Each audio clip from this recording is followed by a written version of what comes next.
Hey guys, Woody the Unexceptional Gamer, and I got a bunch of things to talk about. So I grabbed a longish game and sit down, get comfortable, because I'm about to start talking.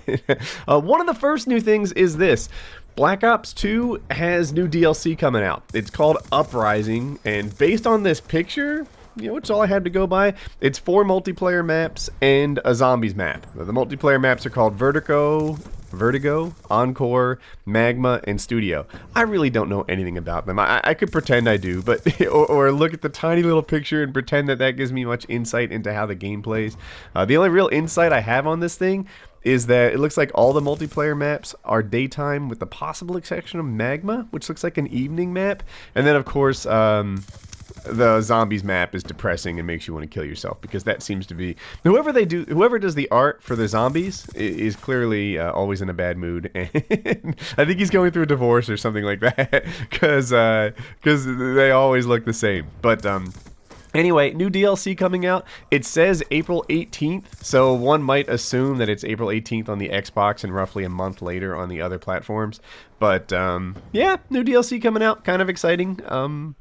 Keeps Black Ops fresh. Me, personally, I'm disappointed at the lack of DLC. So this game came out in November, and it's a 1-year life cycle game. That's the deal, right? Come November, there's going to be a whole new COD that we're looking at. So here we are, 5 months later, and we're just getting our second DLC. If it were me, I'd like to have the DLCs kind of a little quicker, or maybe more. I don't know. As I listen to myself say this, I'm like, well, yeah, one every 3 months. What's so crazy about that? But I just feel like, dude, I want more DLC to keep this game fresh. That's my personal opinion. Yours may vary. But anyway, new DLC coming April 18th for Xbox, presumably a month later for the other platforms, because that's what they always do. 4 multiplayer maps, 1 zombies map, and we'll see. Hopefully it's awesome. I felt like the last DLC was actually awesome. They did a super good job with it. I feel like the last DLC maps were as good or better than the maps that came with the game, whereas usually it goes the other way. So yeah, good stuff. Anyway, I have more to talk about. Next topic. So after Painkiller already ended last night, we sort of batted around the idea of putting it back on iTunes for $1. So we're not taking it off of like my channel and Wings' channel or whoever uploads it. That's because I'm thinking, I don't know if Lefty uploads it. That's what's in my head there. But so it's still available free on my channel and Wings, etc. if you want to watch it. But Lefty was like, I'll do it. I would give Lefty the file because I do the recording, and then he would turn it into an MP3 and put it on iTunes and offer it there for $1, and then the 4 of us would split the money. So, I wonder. Now, the risk is anything people don't like, they're gonna pin on me, right? No one's gonna blame Kyle, Wings, or Lefty for this thing costing $1 on iTunes. No one is gonna do that. It's all gonna land right on me. So I kind of I'm just throwing it out there. Like, how would you guys feel? Like, if it became available on iTunes for $1 as well as for free on YouTube, would people fuss about that? Should I just not bother? There are some people, I think, that have an interest in having it on iTunes, and I don't know, just like I buy my songs on there a lot, or at least I used to when I had an iPhone. It was like, yeah, I just find it to be a more convenient experience than the alternative. Therefore, I'm happy to do that. So, I don't know. Give me some feedback. How would you feel? Would people start screaming money whore from the highest rafter if if we charged $1 and put it on iTunes but kept it for free like you have it now? Logically, it doesn't make any sense to me that people would not like that. It seems to me that they should be like, yeah, this is cool. It either doesn't impact them because they watch it on YouTube, or it's a new service that they can choose not to buy if they want to.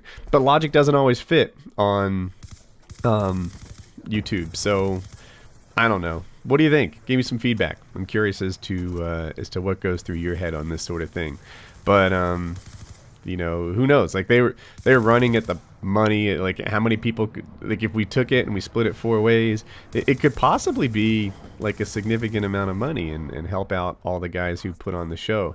So that would be a really cool thing. Anyway, let me know. What do you think? Is it a great idea? Is it a terrible idea? Etc. So I hit like pause and I was ready to switch to my next topic, but somehow it burned him. I was like, I've got more to say. It is sometimes interesting to me just how like anti-capitalist people can be on YouTube. Like there are definitely rules in place saying that you are not allowed to profit from YouTube, profit from doing things you like. Somehow you're impure if you make a living off of something you enjoy doing. It's crazy, and I don't know what I'm gonna say about this. I hadn't really planned it out, but I was just like, man, yeah. Imagine if we hang out together every Friday night. We put on a show that people really enjoy. They really liked the last PKA. It was 4.5 hours long, and people were just like, best ever. They were going crazy with how great it was. And in my head, it was just a normal one, but the reception has been really positive. So, and it's like, wow, so if people wanted to buy that for $1, is that bad? I think in YouTube world, like in middle school logic, people who've never had to support a family, they would just go bonkers with the notion that, you're not supposed to monetize your work or your fun or whatever it is. So, I don't know. It's just popped into my head like, wow, how did we get so anti-profit, so anti-capitalism? I'm not sure, but I don't care. Whatever. It's... Got to make a living. Everybody has to make a living. Unless, of course, you're in middle school. At which point, you just rail on the people that do. That I think is how it works. So, next topic. They're floating the idea of the Xbox not releasing in Japan. And that was interesting to me. So for those of you that don't know, in the US and Europe, the Xbox is more popular. In Japan, the PlayStation crushes it. And they were talking to, some Japanese reporter, person, opinion maker, and he was like, well, it's a domestic product in Japan, the PlayStation. So naturally, they support, the Japanese product. But it's interesting to me that Americans, and I think Europeans, don't really operate under the same mindset, right?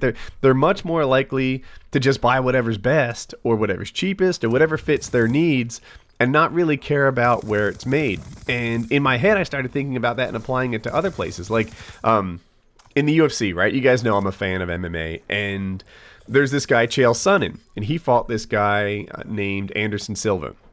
Anyway, Chael Sonnen's American and Anderson Silva is Brazilian. And the Americans were kind of divided on who they wanted to win. Some were rooting for Silva, some were rooting for Sonnen, and it was mixed up. But the Brazilians, and this was Chael Sonnen explaining it, he's like, the Brazilians do it right. They back their guy. There's no doubt about it. Every Brazilian roots for the Brazilian fighters, whereas the Americans, they mix it around. They just root for whoever their favorite is, and it's not quite as nationalistic as it is in other countries. Wrapping back to the Xbox and the PlayStation, the same thing sort of applies. Like the Japanese are completely only interested in the Japanese products.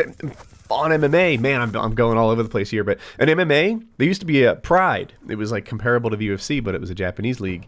And in Pride, they were really interested, but once the Japanese fighters started not doing quite as well, the whole league fell apart because they were only interested in watching Japanese fighters excel.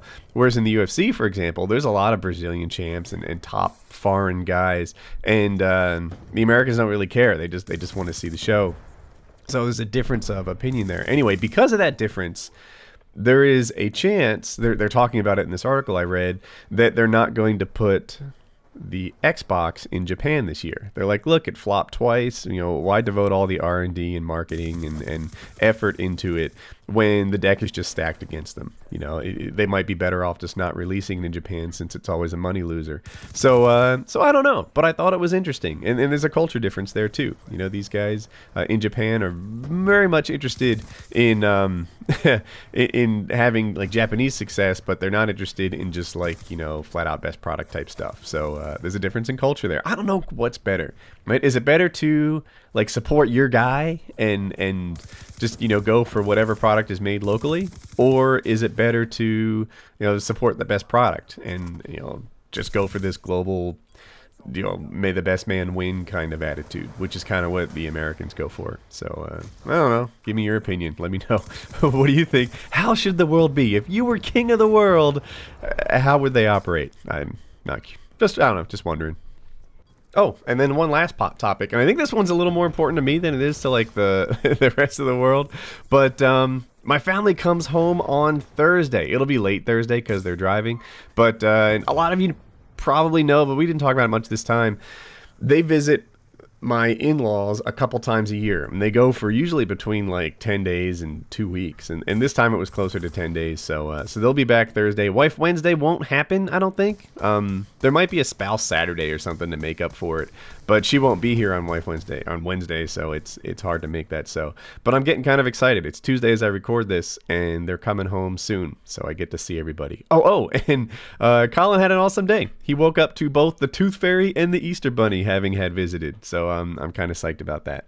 Anyway, check out the vids on your screen. 7 new PlayStation facts and Mail Monday. Always good stuff. Bye.